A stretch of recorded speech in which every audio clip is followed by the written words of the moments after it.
Friends, பூங்காற்று திரும்புமா என்ற எபிசோடில் என்ன நடக்கலாம் அப்படிங்கிறத பற்றி பார்க்கலாம். இன்றைக்கான எபிசோட் இன்ட்ரெஸ்டிங்கான எபிசோட் அப்படின்னு சொல்லலாம். குமரன் அவங்களோட தறியில் உட்காந்து வேலை பார்த்துக்கிட்டு இருக்காங்க. குமரனை பார்த்துக்கிட்டு இன்பா ஒழுங்காக தறி வேலை பார்க்காதனால குமரன் வந்து இன்பாவை சண்டை போட்டு ஒழுங்காக வேலை பார்க்குற வேலையை பாரு அப்படிங்கிற மாதிரி சொல்கிறாங்க. இப்போ இந்த தறி பிஸ்னஸோட தறி சங்கத்திலேருந்து எல்லாரும் வந்து குமரனை பார்க்குறாங்க. இப்போ நம்ம எப்போவுமே எக்ஸ்போ போடுவோம்ல, அது வந்து இப்போ மதுரையில் நடக்குது, நீங்கள் கலந்துக்கணும் அப்படிங்கிற மாதிரி அந்த விஷயத்தில் எல்லாம் சொல்லிட்டு போகிறாங்க. இப்போ குமரன் ரொம்ப சந்தோஷமாக நான் கலந்துக்கிறேன் அப்படிங்கிற மாதிரி விஷயத்த சொல்லி அனுப்புகிறாங்க. அடுத்து பார்த்தோம்னா ஆனந்த் இங்கே, அதாவது ஆனந்தி கிட்ட அந்த லெட்டர் கொடுக்க போகிறப்ப நடந்த விஷயத்தை பற்றி நினச்சி ரொம்பவே ஃபீல் பண்ணிட்டு இருக்காரு.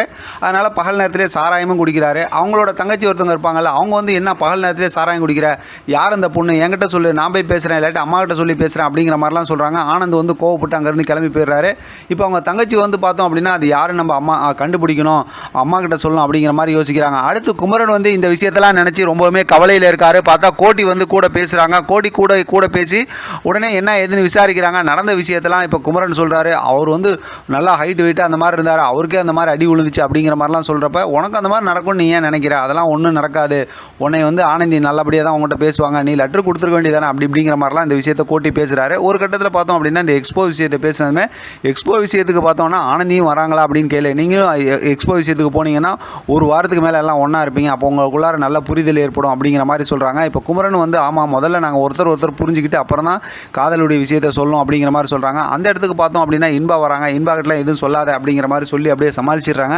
இன்பா அந்த இடத்துக்கு வந்துட்டு போனதுக்கப்புறம் இந்த விஷயத்தை சரி ஆனந்தி கிட்ட பேசலாம் அப்படிங்கிற மாதிரி குமரன் நினச்சிக்கிட்டு இருக்காரு. கோட்டி சொல்லிட்டு கிளம்பி போயிடுறாரு. அடுத்து பார்த்தோம்னா குமரன் வந்து இப்போ ஆனந்தி கிட்ட பேசுகிறாங்க. ஆனந்தி கிட்ட பேசினதுக்கப்புறம் ஆனந்தி வந்து நான் எப்படி தனியாக போகிறதுன்னு கேட்கும்போது நாங்களாம் வரோம், நீங்களும் வாங்க அப்படின்னதுமே, இப்போ குமரன் கூட வராருனதுமே ஆனந்திக்கு ரொம்ப சந்தோஷம், நாங்களும் வரோம், எல்லாம் ஏற்பாடு பண்ணிடலாம் அப்படிங்கிற மாதிரி சொல்கிறாங்க. இப்போ ஆனந்தி வந்து மறுபடியும் அதை அவங்க அம்மா கிட்ட வந்து சொல்கிறாங்க. அவங்க அம்மா ரொம்ப சந்தோஷப்படுறாங்க. அவங்க அண்ணனும் ரொம்ப சந்தோஷப்பட்டு போயிட்டு வர சொல்கிறாங்க குமரன் கூட. அதை கேட்டதுமே பார்த்தோம் அப்படின்னா ஆனந்திக்கு ரொம்ப சந்தோஷம், நம்மளும் குணவதியும் போகலாம் அப்படின்னு. இப்போ இந்த ஆனந்திக்கிட்ட இந்த மாதிரி வந்து அவங்க அண்ணன் பேசுகிறாங்கல்ல மனோகர், அதை பார்த்துட்டு அவங்க அம்மா வந்து உன் தங்கச்சிக்கிட்ட இப்படி பாசமாக பேசுறது எனக்கு ரொம்ப சந்தோஷமாக இருக்குப்பா அப்படின்னு சொல்லும்போது, ஏற்கனவே நான் பண்ண தப்புக்கு பிராய்ச்சந்தை தேடிக்கிட்டு இருக்கேன், இப்போ நம்ம தங்கச்சி ரொம்ப நல்லவங்க அப்படிங்கிற மாதிரி அவங்களாம் அந்த மாதிரி பேசிகிட்டு இருக்காங்க. அடுத்து பார்த்தா இங்கே குமரன் வீட்டில் பார்த்தோம் அப்படின்னா குமரனும் கோட்டியும் பார்த்தோம்னா எல்லா பேக்கெல்லாம் எடுத்துக்கிட்டு எக்ஸ்போக்கு கிளம்புறாங்க. அவங்க அம்மா அதே நேரத்தில் பார்த்தோம்னா இந்த பக்கத்து அவங்க தங்கச்சி இருக்காங்களா அகிலா, எல்லாரும் சொல்லி அனுப்புகிறாங்க. இன்பா கூட இருக்காங்க. இன்பா வந்து நீ வர வேணாம், நாங்கள் மட்டும் போயிட்டு வந்துடுறோம் அப்படிங்கிற மாதிரி சொல்கிறாங்க. இடையில இன்பா வந்து என்னென்னா, நீ போயிட்டு வந்து நல்லபடியாக எக்ஸ்போ முடிச்சுன்னா அந்த காசெல்லாம் வச்சு உன் கல்யாணத்தை நல்லபடியாக முடிக்கலாம், அந்த பொண்ணை பேசி முடிக்கலாம்னு ஜாடையிலே பேசுகிறாங்க. அதை வந்து பார்த்தா குமரனோட அம்மா கவனிக்கிறாங்க. அதுக்கப்புறம் பார்த்தோன்னா இவங்கெல்லாம் கிளம்பி போனதுக்கப்புறம் எந்த பொண்ணை பற்றி பேசினா அகிலா நம்ம கேட்கணும் அப்படிங்கிற மாதிரி சொல்கிறாங்க. அதோட இன்றைக்கான எபிசோட் முடிச்சிருக்காங்க.